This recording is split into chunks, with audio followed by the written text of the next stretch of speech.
Emily Thornberry. Thank you very much, Mr. Speaker. I'm very grateful to you for granting this urgent question.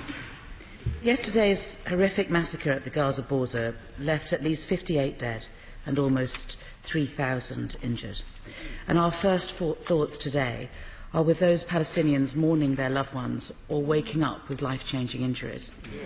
And what makes yesterday's events all the worst is that they didn't come as a result of some accidental overreaction to one day's protests, but as the result of a culmination of 6 weeks, an apparently calculated and deliberate policy to kill and maim unarmed protesters who pose no threat to the forces on the Gaza border. Many of them shot in the back, many of them shot hundreds of metres from the border, and many of them children. And if we are in any doubt, Mr. Speaker, about the lethal intent of the Israeli snipers working on the border, I'm afraid we only need to look at the wounds suffered by their victims.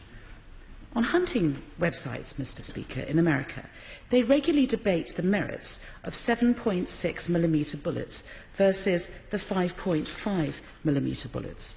The latter, they say, is effective when you want to wound multiple internal organs, while the former is preferred by some because, and I quote, it is designed to mushroom and fragment, to do maximum internal damage to the animal. And it was this ammunition, it is alleged, that was used in Gaza yesterday against men, women and children. On the very first day of the violence, Mr. Speaker, the UN Secretary-General called for an independent investigation into those incidents, and last night the Kuwaiti government asked the UN Security Council to agree a statement doing the same, only to be vetoed by the United States. And while I agree with every word of that Kuwaiti statement, it is easy to see why the US vetoed it, because it was critical of their Jerusalem embassy move.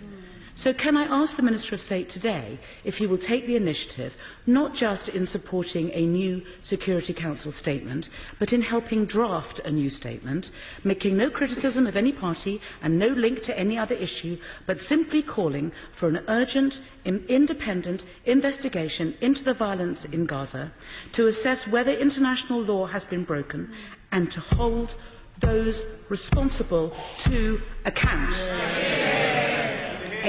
A statement that no country could reasonably object to, not even the United States, unless they are prepared to make the case that there is one rule for the government of Israel and another one for everyone else.